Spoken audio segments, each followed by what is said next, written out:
Prepared skill session. Before I introduce the first speaker, I would request the evaluator of the first speaker, Dr. T.K. Sudram, to read out the objectives of the first speaker. Dr. Sudram.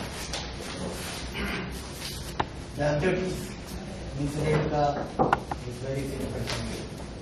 To begin speaking before an audience, which you have done without apprehension many times.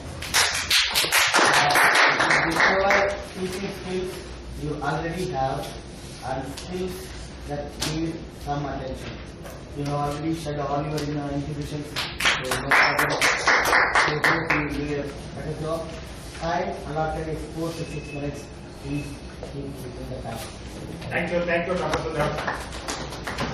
Before we proceed, I would request everyone to check whether you have received a ballot paper. The ballot paper, you have to vote for the best speaker, best tabletop speaker, best evaluator, best role player, and also you can give feedback to the individual speakers. Please make use of the top portions of the ballot paper. That will be very, very helpful for the individual speakers. You can give the feedback at the end of the meeting. Toastmasters, today our first speaker, she is a graduate from GCC Coimbatore. And then she did her MBA from the IIM Trichy, the very first batch of IIM Trichy. Currently, she is an executive at Flextronics. And today she is going to present her topic, Disappointment Personified. Disappointment Personified, Toastmaster Renuka. Please put your hands. It's a girl, congratulations, said the doctor to my father soon after I was born. My father was shell-shocked, and after he recovered, he was like, oh no, not again. And the child next to him looked up at him with tear-glistened eyes and was like, Daddy, you promised me the tummy papa, but what is this? Now this is my sweet sister. And inside, my mother was crying. Not because of the labor pains that the 5 kg knee gave me, but because I was a girl. I couldn't have disappointed them more than this. And I couldn't have gotten a grander welcome.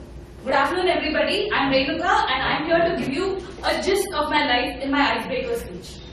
Fast forward to a few years, and the first day of my school, I was all dressed in a cute uniform, matching bag and matching bottle. But I was dragged to the school van. That's because I was screaming and crying and refusing to go to school. And I was screaming so loudly that the entire colony was outside. They came outside to see what happened. And this happened for 1 whole year. And even in school, I was no better. I was always the troublemaker. I was always an outstanding student or the backbencher or whatever. The teachers just hated to have me in the class. For some reason or the other, I just didn't have any interest to studies, much to my parents' disappointment. How could I be so dumb having been born in such a great family of brains? Just for the record, my father was heading the marketing division of Lakshmi Clothing and my mother was in the bank and she was the district topper in her times. And to top it all off, my sister was always the top. She was always ranked 1 and she was every teacher's pet. But what to do, I was born like this. But then, I used to somehow get away being a mediocre because I was, although not very good at studies, a bit smart even as a kid. Whenever the exam papers are given out, I used to arrange the papers in descending order of my marks, so that when my dad sees, first he'll see the maths papers in which I would have gotten 90s, then English papers in which I would have gotten 80s, and then will come the just pass marks. I was under the impression he'll be very happy looking at the good marks, so he wouldn't bother about the rest of it. But depending on my dad's mood, they would somehow get away, or at times I would receive an earful. But nothing mattered to me because I was having a thick skin. And as years passed by, I progressed from Tinkles to Enid Blytons to Dan Browns, and from cartoons to video games to computer games. But studies front, not so much. But in the end of my schooling, in the 11th and 12th, I did work hard. I did manage to get into the coveted Government College of Technology, which only very few people get into. I did manage to get into IIM, which nobody in my family has ever heard of. And I did manage to get myself a job in the day zero placements in IIM Trichy.